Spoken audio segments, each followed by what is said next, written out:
labor participation rate. We've got Peter Barnes on the scene, and he's got the numbers right now. Peter. Maria, non-farm payrolls rose 173,000 new jobs in August, below expectations, up 173, below expectations. But the unemployment rate fell to 5.1%, a bigger decline than expected and the lowest level since March 2008, 7.5 years ago. And there were significant revisions up for June and July, a total of 44,000 more new jobs than previously reported. The unemployment rate falling for the right reasons. The labor force was steady and more people found work. Wages took a healthy jump last month, rising 0.3% to $25.09 an hour, but still up only about 2% year over year. The average hourly work week rose to 34.6 hours. Looking at sectors that added jobs last month, education and health services up 62,000, leisure and hospitality plus 33,000. Government added 33,000, mainly state and local education jobs as the school year kicked in. Professional and business services up 33,000. Sectors last month that looked like they could have been affected by all the economic turmoil here and overseas. Manufacturing fell by 17,000 jobs, maybe because of the high dollar hurting exports. Mining and logging, which includes oil production, down 10,000 jobs. Retailers added just 11,000 jobs last month, and that was a big slowdown from previous months. Construction was basically flat. The U6, the big picture look at the unemployment, the jobs market, 10.3%, the lowest since June 2008. So that slowly grinding down. Maria? All right, Peter, thanks very much. Peter Barnes with the latest numbers there. 173,000 jobs added in August. You were right on it that it was going to be below expectations. Yeah, so I think this is really 250. You add that to wage growth, 0.3%. Not huge, but a little better than recently. The work week going up, ticking down to 5.1%. If, in fact, this is really what's going to decide the Fed, then this is a raise the rates number. Is Peter still there? Peter Barnes, you with us? Yes, I am. Yeah. Peter, that 33,000 government, so that's part of the 173. You saying that the private sector only created 150,000 jobs last month? That's right, Charles. Wow. That's right, because 33,000 jobs mostly in government was mostly state and local governments hiring for the start of the school year. All right, let me bring in Steve Cortes, founder of Veracruz. Steve, your reaction to this report this morning? Well, I have to say, very underwhelmed. Listen, this is not what a recovery is supposed to be, 170,000 jobs. Remember the recovery back in the 1980s? I'm a product of the 1980s. Back then, we would get 500,000 jobs added, and we were a much smaller country at that time. So, you know, look, is it an improving labor market? Yes, but at an absolutely snail's pace. And even wages, it's nice that wages are starting to tick up, but year over year, we're only at a 2% clip. And a recovery, we should be at a 4% clip. Your average American is facing health care and education costs that are skyrocketing. 2% wage growth just does not add up and allow them to participate in the American dream on Main Street. Interesting to see this reaction. We had been down 180 earlier, Steve. We're down 120. Clearly, the market has improved over the last couple of hours or so. What do you make of the reaction to this report?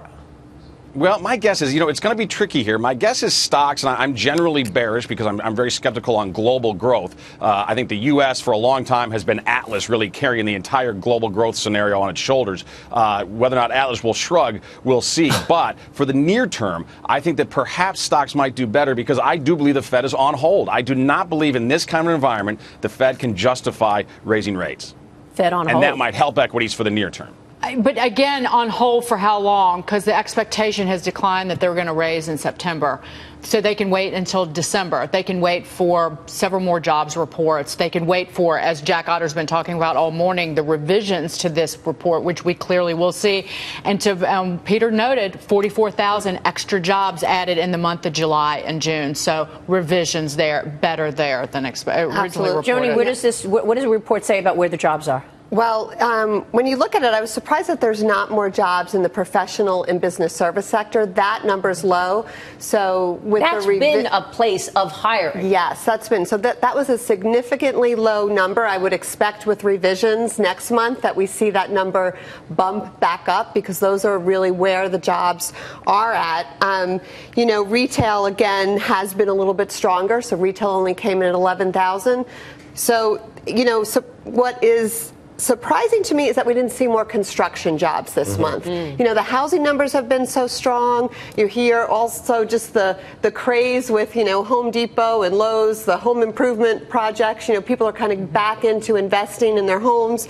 You know, new home sales is up. So I'm surprised, even from a commercial standpoint, that we didn't see more construction jobs added. But to me, the most interesting thing in this report is that 196,000 people entered back into the workforce, so just about 200,000 people participating again. And then unemployment went down. It was up at like 8.2 million unemployed people, and we saw that come down by 237,000 people. So those are two factors: less people on unemployment and more people participating, which is really driving that unemployment rate down. So it came down for the right reasons. For the right reasons this time, which is really the first time that that's happened in a long time. Yeah, Charles Payne, how do you see it? You know, it's so funny because as the number came out, the Dow did not move. I was like, what the heck is this? But now we're back down close to the because lows. we're in a very tight range, and it was I was saying, you know, interpretation, reinterpretation. I mean, realistically, yeah, we know the history of these things being revised, but would the Federal Reserve actually make a policy decision based on a hunch that these numbers are going to be significantly revised higher? That's what we were questioning earlier. I just don't think that's going to happen. So if it doesn't, it gets back to Dagen's point. I think at this point the stock market wants to see good news. We do want to see the rate hike for the right reasons. We want to know that the U.S. economy is chugging along, and I think investors can handle 25 basis points if indeed it's not to thumb your nose at the Wall Street, but it's because America is doing pretty well. See, I think if the Fed doesn't raise at this year, the market sells off. I totally agree with that. I think that the Federal Reserve, if it raises, it will raise because hopefully because the economy is strong enough to handle it, because it needs it, because of an uptick in inflation. And I think that if they don't, I think that it's Katie bar the door, because it would send the signal that the economy's in much worse shape. Maybe it's not in September, but certainly by the end of the year. Yeah. Which is the $20 bet.